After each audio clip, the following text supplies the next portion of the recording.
انت عارف ان انا الكلاب. قعدت سنين فاكره ان انت ابن سمير صبري بجد.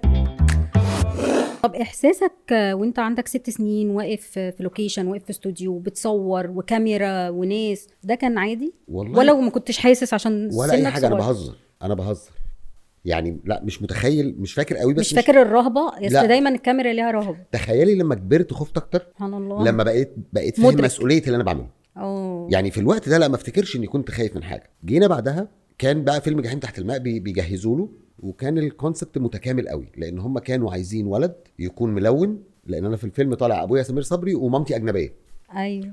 وقام مزود بقى القصه انت فكره عارف ان انا الكلاب. قعدت سنين فاكره ان انت ابن سمير صبري بجد. مش انت بس، وبعدين انا كنت صغيره اتفرج على الفيلم، هو ابن سمير صبري. مش انت بس، ده طول الوقت ده في الشارع لا كانوا بس يسالوني. هقول لك حاجه، هو في فرق برضو، مش فكره شكل بس، يعني كان في ترابط كده روحي انت وهو مع بعض. يعني كنت بحس ان هو، يعني هو محتويك كانه ابوك، وانت بصات عينك هو ابويا بجد.